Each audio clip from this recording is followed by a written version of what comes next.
Bienvenue dans le podcast Ayurveda de Mathilde et Julie, le podcast qui rend vivant. Nous te partageons ici des clés pour trouver ton équilibre, ta clarté, ta vitalité au travers de sujets inspirés et inspirants.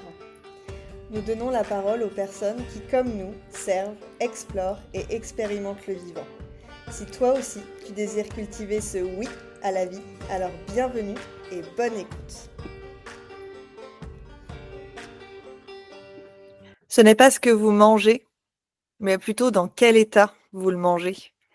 Est-ce que vous êtes déjà dit « je comprends pas, je mange bien, mon assiette est plutôt équilibrée, je fais pas forcément d'écart entre guillemets et pourtant j'ai super mal au ventre, je digère pas bien, je me sens ballonnée, d'un coup j'ai super faim, puis après j'ai plus faim du tout et puis je vais me sentir constipée, puis après en diarrhée et pas comprendre du coup le lien avec mon alimentation. » Dans cet épisode avec Julie, on a vraiment envie de faire le lien entre l'état de notre système nerveux et la digestion, tout ça bien évidemment sous le prisme de l'Ayurveda. Donc bienvenue dans l'épisode qui suit l'épisode du mois dernier où on vous a déjà décrit et défini ce qu'était la théorie polyvagale, quel lien on pouvait faire avec l'Ayurveda, avec les différents éléments et notre fonctionnement. Merci Julie, je suis trop contente de pouvoir enregistrer ce deuxième épisode. Moi aussi, et de pouvoir un peu approfondir, surtout dans un contexte où les problèmes digestifs deviennent presque une norme, tellement ça devient de plus en plus courant et tellement ça devient de plus en plus inconfortable et gênant. Oui. Exactement. Et c'est pour ça que du coup, dans cet épisode, on avait envie, comme tu l'as bien dit, d'approfondir. Alors, sans rentrer dans un cours théorique, mais en tout cas, de vous donner en tout cas des pistes de compréhension pour que vous puissiez observer et comprendre un peu mieux ce qui se passe si c'est pas forcément en lien avec ce qu'il y a dans votre assiette, mais plutôt ce qui est en lien avec l'état de votre système nerveux. On va déjà dans un premier temps, la théorie polyvagale, on a déjà parlé dans l'autre épisode, mais juste pour vous dire que c'est Stéphane Porges qui a repris ça dans les années 90, qui a vraiment redéfini tout le fonctionnement du système nerveux. Et en fait, dans notre système nerveux, on a le système sympathique et le système parasympathique. Pour être plutôt, pour aller de manière plutôt globale, le système parasympathique, c'est celui qui nous permet de nous reposer, d'être au repos, de récupérer. Et le système sympathique, c'est celui qui nous permet d'être dans l'action. Et en fait, dans la théorie polyvagale, toutes les recherches qui ont été menées sont en lien avec le nerf vague. En fait, le nerf vague, c'est quoi? En fait, au niveau de notre système nerveux, on a 12 paires crâniens. Et le nerf vague, c'est le 10e. Et en fait, le nerf vague, c'est celui qui va vraiment innerver du cerveau jusqu'au système digestif.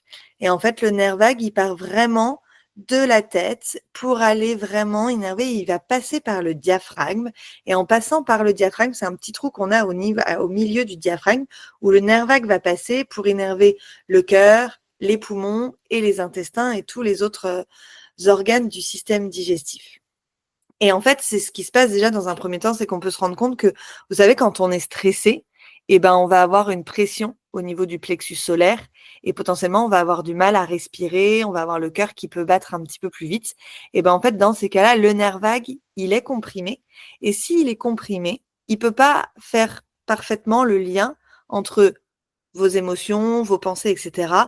et le travail qu'il doit faire au niveau de votre système digestif, donc sécrétion des enzymes pour bien digérer, le péristaltisme, donc c'est les contractions en vague, c'est les mouvements de notre système digestif pour assimiler, digérer et puis évacuer. Donc déjà, dans un premier temps, c'est important de comprendre à quel point ce nerf vague, il est super important, mais l'idée n'est pas de prendre soin que du nerf vague, c'est toujours cette notion de prendre la totalité et toute la compréhension et tout le fonctionnement de ce qui se joue autour et tous les liens qui sont faits. Et pour qu'on puisse parler plus concrètement après et qu'on puisse vous faire les ponts avec l'Ayurveda, en fait, dans la théorie polyvagale, on parle de deux branches, de deux états, en fait, de notre système nerveux, de notre état vagal. On parle de l'état ventral et de l'état dorsal. En fait, l'état ventral, c'est quand vous vous sentez calme, que vous vous sentez bien, que vous sentez en sécurité, déposé, que vous êtes serein, en fait, tout simplement, qu'il y a quelque chose qui est, voilà, où tout ne va pas trop vite, où le rythme, il est juste ce qu'il faut. Et dans ces cas-là, on a une digestion qui va être optimale.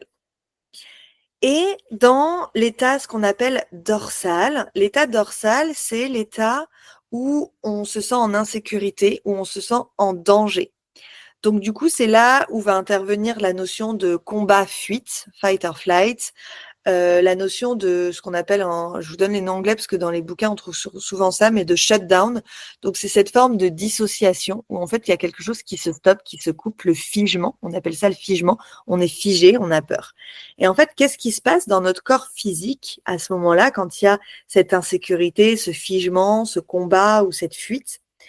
En fait, on va avoir le cœur qui va se mettre à battre beaucoup plus vite parce qu'en fait, le corps va être prêt à réagir à cette insécurité. Comme si là, il fallait réagir, je dis n'importe quoi, vous êtes en voiture, tout va bien, vous êtes dans vos pensées, vous êtes détendu. En fait, d'un seul coup, il y a un vélo ou un piéton qui traverse en face de vous, vous sursautez, vous freinez. Ça, hop, c'est le dorsal qui s'active parce que vous en avez besoin.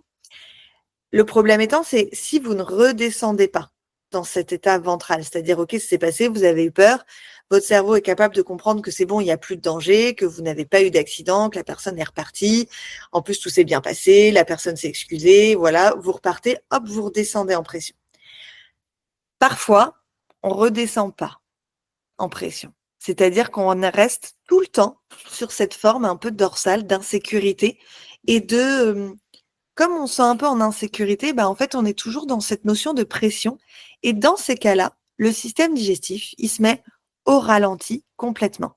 Parce que c'est pas l'urgence qu'il considère important là, à l'instant T.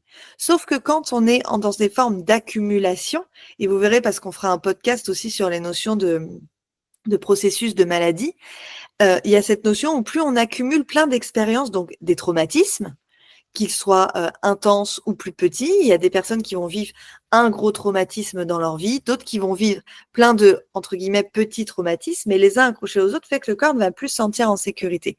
Et du coup, le système digestif, lui, il ralentit. Juste pour vous donner un petit exemple pour que vous puissiez comprendre, c'est que quand on se sent en sécurité, c'est comme si vous êtes dans votre cuisine, vous avez de la musique, vous êtes en joie, vous êtes en famille ou tout seul, peu importe, mais vous êtes bien, vous cuisinez. Et d'un seul coup, vous entendez un bruit, votre porte d'entrée ou s'ouvrir, par exemple, alors que vous attendez personne, tout le monde est à la maison. Vous allez vous sentir en insécurité, vous allez sursauter. Donc, qu'est-ce que vous allez faire? Vous allez arrêter de cuisiner. Et bien, votre système digestif, il fait exactement la même chose.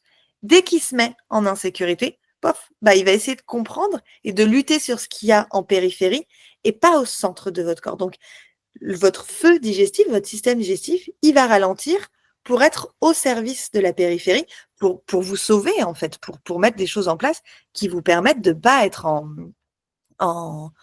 pour que vous ne soyez pas en danger, en fait, pour vous protéger de ce danger. Voilà, ça fait pas mal de concepts déjà, mais c'est pour poser un peu le cadre et la compréhension de ce qui peut, de ce qui se joue dans la théorie polyvagale avec l'état de notre système digestif. Et donc, quand on parle d'état de système digestif, on parle évidemment de notre capacité à digérer. Donc là, il est très clair avec ce que tu viens d'expliquer que selon notre état nerveux, notre état émotionnel, notre état de sécurité ou d'insécurité, certaines fonctions se mettent au ralenti pour en fait servir d'autres fonctions que le corps a j'ai perdu le mot, a qualifié en fait de plus important à un instant T. Et du coup, l'idée, c'est de comprendre que effectivement,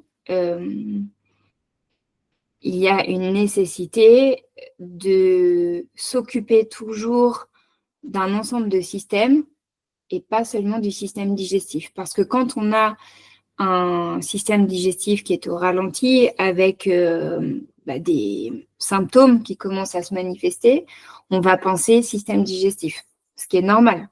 On va se dire, j'ai peut-être, regarder ce qui se passe au niveau de l'estomac, de l'intestin, du côlon, tout ça. Et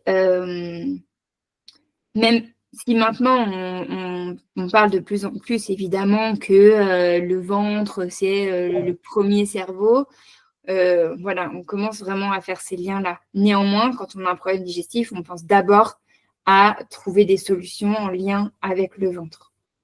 Or, l'Ayurveda est une approche systémique. Donc, elle reflète et elle permet de mettre en lumière que nous sommes un ensemble de systèmes qui fonctionnent ensemble tout le temps et que lorsqu'il y a un système qui est touché, il y a forcément d'autres systèmes qui sont dans la partie et qui ont aussi besoin d'être identifiés pour pouvoir être accompagnés.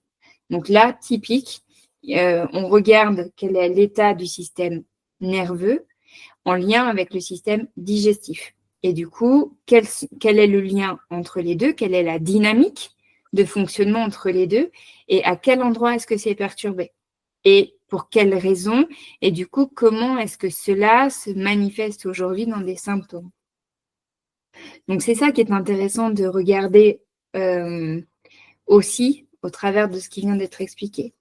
Ensuite, ce qui est aussi important, et même plus qu'important, c'est même primordial et nécessaire de comprendre, quand on parle de système digestif, on a tout de suite tendance à penser à la transformation. C'est-à-dire que digestion égale transformation. C'est-à-dire que je mange une carotte, cette carotte, elle devient mes cellules. Ok, donc ça, c'est une transformation. Donc, quand on pense à la digestion, on pense à cette transformation et du coup, cette capacité que le corps a à dissoudre, transformer pour derrière absorber et assimiler. Or, on n'en parle jamais, en tout cas c'est très rare, que la digestion n'est pas seulement une capacité de transformation. Dans la digestion, il y a aussi deux autres aspects qui sont tout aussi importants, qui sont le rythme et les déplacements. C'est-à-dire que quand on regarde qu'est-ce que c'est une digestion, c'est une trajectoire que va suivre un bol alimentaire à un certain rythme et dans certains endroits. Donc, c'est-à-dire qu'il y a un déplacement qui va se faire de la bouche à l'estomac, de l'estomac au début de l'intestin, etc. Donc, il y a un ensemble de déplacements et ces déplacements se font à un certain rythme. Et c'est le corps qui définit quel est le rythme juste par rapport à chaque personne, par rapport à chaque type d'intestin, par rapport à chaque état intestinal et par rapport aussi, du coup, à chaque feu digestif. Puisque nous avons tous une nature d'intestin et un feu digestif qui nous est propre et qui, comme on vient de vous le dire, évolue en fonction de ce qu'on vit au quotidien, dans nos contextes de vie. Et qui, en plus, est empreint de mémoires potentiellement traumatiques ou stress et qui se sont accumulées et qui ont, que le corps a gardé en mémoire pour une raison ou une autre. Donc, ces déplacements se font à un certain rythme et du coup, c'est le corps qui définit le rythme juste. Donc, on peut avoir une capacité de transformation qui est bonne. Par contre, on peut avoir un rythme perturbé et des déplacements perturbés. Donc, quand on regarde un système digestif, quand on fait un état digestif, un état du système digestif, on va regarder en fait cet ensemble de capacité de transformation, déplacement et rythme. Et tout ça revient à regarder quel est l'état quelque part du système nerveux, puisqu'après, en faisant un autre pont avec l'Ayurveda, c'est celui de regarder en fait en particulier l'état de Vata Dosha, puisque Vata Dosha est le chef d'orchestre de tous les mouvements. Qui dit mouvement dit rythme, dit déplacement. Donc, quand on parle de système nerveux, on parle principalement de Vata Dosha. Et du coup, on va regarder en fait comment il est impacté et selon ces perturbations par rapport à ces différentes entités et ces différentes fonctions, ça va avoir un effet sur notre état de notre système digestif. Ouais, dans ce que tu décris, on voit tellement bien l'importance des informations qui sont transmises entre les différentes parties, comme tu parlais de cet état systémique, de cette observation de l'état systémique, c'est vraiment de comprendre que, en fait, chaque partie de nous a des fonctions, mais que si les liens ne se font pas entre ces différentes parties, bah, ça marchera pas. Donc, en fait, c'est pas le système digestif qui va se dérégler ou le système nerveux, c'est tout le monde, c'est les liens qui font que ça va plus fonctionner. Et dans ce que tu décris, je me disais, mais c'est ça, tu vois, c'est ce qu'on parlait tout à l'heure avant d'enregistrer, c'est que, en fait, il y a ce qu'on appelle un enregistrement de l'activité électrique gastrique, parce qu'en fait, il faut savoir que le système digestif, en allopathie, on appelle ça le système nerveux entérique. C'est pour ça qu'on l'appelle aussi, ces derniers temps, vous avez beaucoup entendu parler du ventre, notre deuxième cerveau, parce qu'ils se rendent compte qu'en fait, on a énormément de tissus nerveux au niveau du ventre, voire même peut-être plus qu'au niveau cérébral. Et quand ils se sont rendus compte de ça, en fait, ils ont passé donc des EGG, donc c'est vraiment l'activité électrique gastrique. Donc ils ont posé les capteurs pour écouter l'activité électrique gastrique du système digestif. Et en fait, ils se sont rendus compte dans plusieurs études, que le stress, il induit une réduction de l'activité gastrique. Donc c'est comme si la communication était moindre. C'est comme si vous êtes au téléphone, puis d'un seul coup, ça devient haché. Vous entendez beaucoup moins bien. Vous entendez un peu, vous devinez, mais c'est pas fluide, c'est pas clair. Et en fait, ce qui se passe dans ces cas-là, quand le stress il réduit en fait l'activité gastrique, en même temps, l'afflux sanguin, il est dirigé vers les muscles moteurs et plus vers les organes du système digestif. C'est-à-dire que l'afflux sanguin, il part en périphérie, mais plus au centre. Et du coup, on voit bien que cette manière-là, pratico-pratique, en tout cas qui s'observe clairement, on voit bien que les mouvements ne se font plus naturellement et qu'en fait, on va même à contre-courant que le stress, ou en tout cas l'état d'un système nerveux déréglé, engendre un mouvement à contre-courant de ce qui a besoin d'être pour pouvoir bien digérer. Et là, on n'est plus sur une question de est-ce que le brocoli, on m'a dit que le brocoli, c'était bon pour tel dosha. Est-ce que du coup, moi, je suis tel dosha, est-ce que je peux le manger? On est loin d'être dans cette dynamique-là. On est loin d'être dans des tableaux alimentaires, de comprendre. Et parfois même, si vous mangez parfaitement selon les principes de l'Ayurveda, c'est-à-dire, alors ça augmente la chaleur. Donc, moi, j'ai besoin de chaleur, donc je vais prendre ça, etc. Mais que finalement, vous continuez pas à digérer, c'est parce qu'il y a cette action-là qui est à observer. Et finalement, l'Ayurveda, on ne cessera de le répéter avec Julie, c'est la médecine du lien et la médecine du lien entre ces différentes parties. Et c'est loin d'être juste les tableaux. Et du coup, c'est là où on comprend que la théorie polyvagale, c'est ni plus ni moins que la compréhension, comme tu le dis très bien, Julie, de Vata Dosha, celui qui régit les mouvements à l'intérieur de nous et qui permet cette bonne conduction d'informations entre nos différentes parties. Et du coup, je fais le pont, on parlait de quelque chose tout à l'heure, je le place parce que quand même j'aime bien, même si c'est un peu complexe. Je sais que Julie, tu vas me permettre d'arrondir pour que ce soit moins complexe, mais en fait, je lisais cette notion qu'en fait, quand nos nerfs, ils sont entourés de ce qu'on appelle de myéline. Et en fait, on parle de circuits myélinisés, de circuits non myélinisés. C'est un peu des termes barbares, etc. Mais en fait, c'est pour vous expliquer et visualiser comme si vous aviez une rallonge électrique avec le petit truc plastique autour. Et puis à l'intérieur, c'est vos nerfs pour que l'information puisse bien circuler. Quand elle est neuve et que cette myéline, donc c'est-à-dire ce truc plastique là qui protège autour, l'information, elle se fait parfaitement. Donc là, on est dans l'état ventral, c'est-à-dire que pour notre système digestif, on a une salivation correcte, on sécrète les enzymes qu'il faut pour bien digérer, le péristaltisme, donc les mouvements du corps et des organes digestifs se font parfaitement bien. Du coup, on va avoir capté que la notion de satiété, ça sera au moment juste et opportun, et du coup, on va avoir une assimilation et une absorption optimale. Ça, c'est quand c'est myélinisé, c'est-à-dire qu'on a une prise électrique, là, une rallonge électrique parfaite. Et quand on est en dorsale, eh ben, le circuit, c'est un circuit qui est non myélinisé. Ça veut dire que visualisez comme si c'était votre rallonge électrique et que là, le plastique, eh ben, il était complètement abîmé, troué à certains endroits. Et donc, du coup, bah, il y a des fuites. Et comme il y a des fuites, eh ben, ça va beaucoup, l'information nerveuse, elle n'est pas transmise de la bonne manière, elle est dispersée. Donc, du coup, les mouvements de Vata Dosha dispersent. Donc, on perd cette forme d'intelligence des mouvements de notre propre corps. Et qu'est-ce qui se passe dans ces cas-là? On va avoir une bouche super sèche. On va avoir une digestion qui est coupée. On va, pour certaines personnes, même avoir des remontées acides, des reflux possibles. Chez certaines personnes, le transit va être accéléré, besoin d'aller aux toilettes directement quand il y a un coup de stress. D'autres, ça va complètement les constiper. Il va y avoir des ballonnements. Et en fait, si on est dans cet état dorsal constant, parce que notre circuit, il est plus myélinisé, donc il est plus protégé, en fait, par cette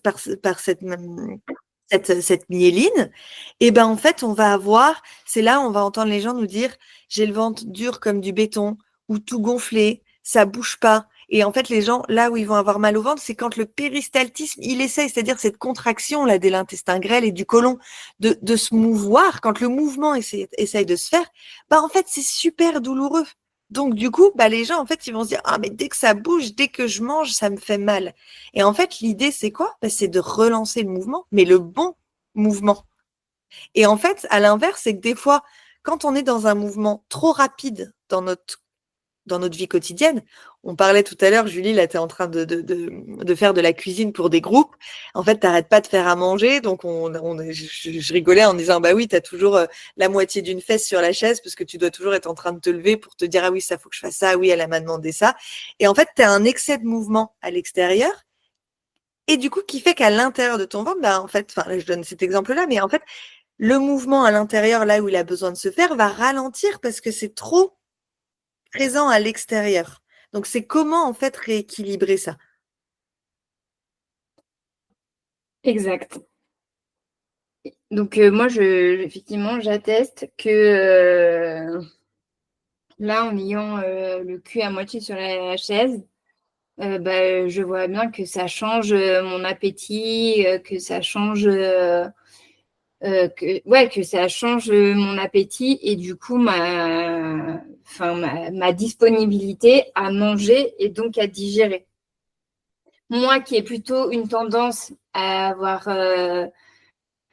des grosses faims et du coup à manger quand même en bonne quantité, bah là je me retrouve à plus à trop avoir faim, du coup à être en fait en vigilance et parfois même en hypervigilance à ce que tout le monde ait assez, qu'il ne manque rien sur la table, que tout le monde se soit servi, etc., etc.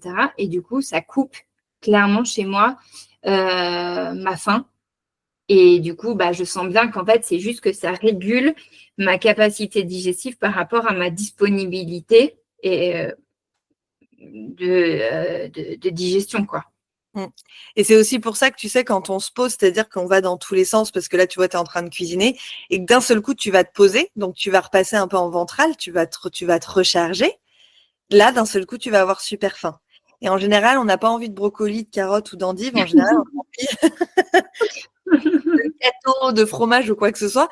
Et en fait, c'est l'intelligence du corps qui essaye de remettre cette myéline au niveau des circuits. C'est-à-dire qu'il a besoin de choses protectrices. Là, dans ce cas-là, on peut parler de kapha dosha. Dans ces cas-là, quelque chose de l'ordre de l'élément de l'eau et de la terre pour protéger, en fait. Donc, l'idée, c'est aussi de réguler ça. Donc, quand vous avez les fringales, en fait, c'est l'intelligence du corps à essayer de réguler ça parce qu'en fait, il y a amené trop de sécheresse, trop de mouvements dans tous les sens. Donc, en fait, vous vous sentez trop aérien. Donc, en fait, vous avez besoin de choses lourdes pour vous sentir réancré dans le corps et que du coup, pour que les informations, elles puissent mieux circuler. C'est pour ça qu'on a envie de gras aussi. Quand on se pose et qu'on se dit, mais pourquoi on n'a pas envie de choses saines dans ces cas-là? Le corps, lui, il vous appelle au gras parce que pour lui, c'est sain, parce que c'est ce qu'il a besoin pour se réguler. Oui, pour se lubrifier, en fait, pour réguler l'excès de sécheresse qui est associé, du coup, au stress. Ouais, c'est ça.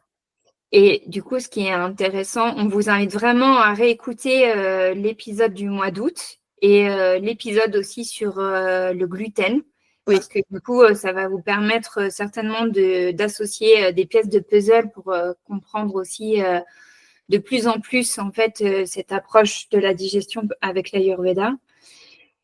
L'autre chose aussi, c'est que cet excès de sécheresse et du coup l'impact du stress, donc de l'état du système nerveux sur le rythme et les déplacements, font que par le ralentissement de votre capacité à digérer, donc à transformer, il peut y avoir des formes de stagnation et donc d'élimination en fait qui ne se font pas au bon rythme et à la juste quantité. Et ce qui signifie que ça aussi, ça a un effet de sécheresse sur votre digestion qui va du coup avoir un impact sur la lubrification des muqueuses, puisque une bonne digestion, elle dépend aussi, comme on vient de vous le dire, de la bonne lubrification des muqueuses, ce qui va potentiellement créer en fait de la porosité, donc de la malabsorption, et voilà, jusqu'à ce qu'on vous a expliqué dans l'épisode du gluten, des formes d'intolérance et d'allergie. Donc là, ce que j'ai vraiment envie d'appuyer, parce que c'est vraiment avec Mathilde et je sais, voilà, d'autres thérapeutes en Ayurveda qu'on vous explique, c'est qu'en fait, ça prend du temps pour rétablir un état digestif équilibré, donc c'est-à-dire aussi bien dans son hydratation, dans ses déplacements, donc dans son péristaltisme, dans le rythme et dans sa capacité de transformation, ça prend du temps. Et ça prend du temps et ça peut prendre encore plus de temps selon comment vous relationnez avec les remèdes. Si vous mettez tout sur les remèdes et que vous ne changez rien à votre hygiène de vie, à comment vous prenez soin de vous, à comment vous vous écoutez ou pas, comment vous continuez de dépasser vos limites ou que vous continuez à pas respecter vos besoins, clairement, entre nous, les remèdes, ça sert presque à rien. C'est comme le truc de j'ai l'impression que mon assiette, elle est super saine, mais si à côté, vous ne changez pas ce qui est la source quotidienne de ce déséquilibre systémique, eh bien forcément, ça va prendre beaucoup plus de temps, voire ça ne va pas marcher. Et du coup, vous perdez du temps, de l'argent, de l'engagement. Du coup, pareil, dans votre mental, vous allez vous dire, de toute façon, il n'y a plus rien à faire, il n'y a vraiment rien qui marche, j'ai tout essayé, etc. Donc l'Ayurveda, ça ne marche pas. L'Ayurveda, ça ne marche pas non plus.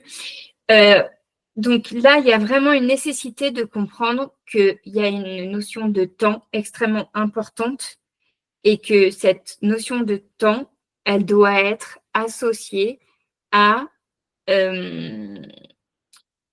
votre relation à vous-même et comment vous prenez soin de vous au quotidien. Pour que ce que vous choisissez de mettre en place puisse avoir une réelle action sur ce sur quoi vous voulez que ça ait une action, tout simplement. Et de ne pas vouloir mélanger trop de choses non plus, parce que des fois, on se dit, allez, je prends tout d'un seul coup, comme ça ira plus vite.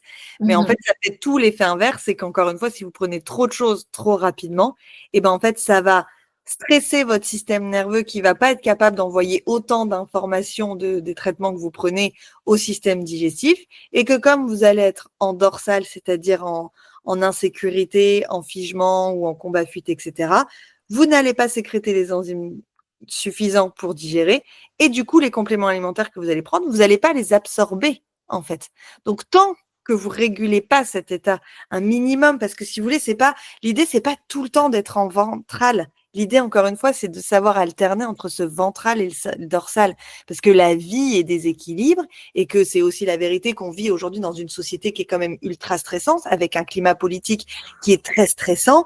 Et là, on le voit bien à la rentrée, là, en reprenant les consultes depuis août, moi, j'ai tous les gens qui me disent qu'ils vont pas bien, qui sont stressés, qui sont épuisés, qui savent même pas comment ils vont reprendre le boulot et qu'en fait, c'est comme s'ils n'étaient pas partis en vacances. Et du coup, leur état, leur système digestif est catastrophique. Ils ont tous super mal au ventre, ils ont tous des ballonnements, ils sont tous soit en constipation, soit en diarrhée. Et du coup, ils disent, mais comment je vais passer mon hiver?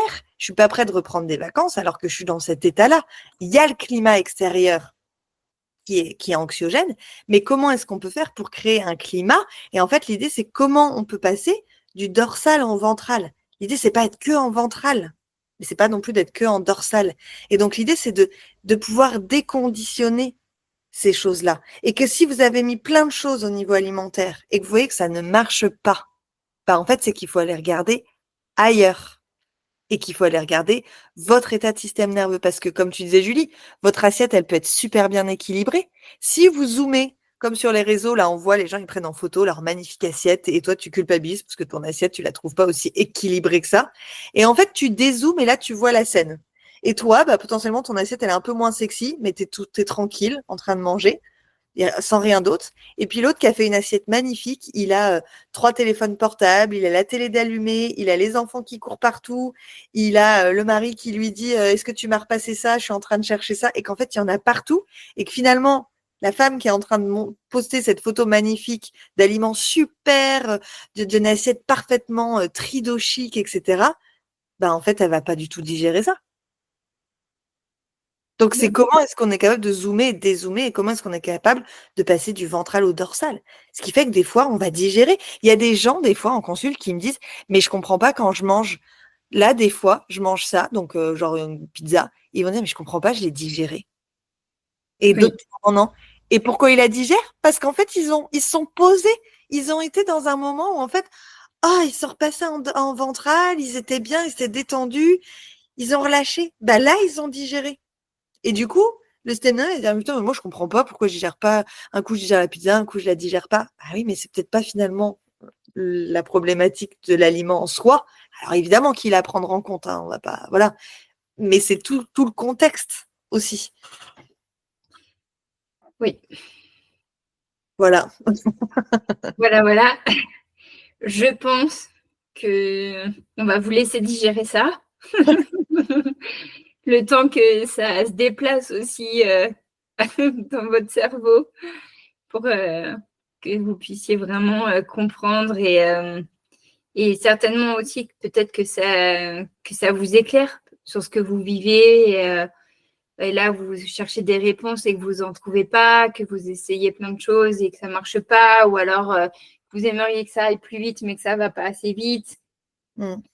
Voilà, je pense que dans cet épisode, avec tout ce qu'on vient de vous partager, ça peut vous amener peut-être de la modération, peut-être plus de patience, peut-être plus de compassion envers vous-même et que ça va vous permettre aussi de regarder d'autres éléments que jusque-là, vous n'aviez pas totalement pris en considération et qui sont pourtant certainement essentiels aussi dans les manifestations des symptômes que vous pouvez avoir.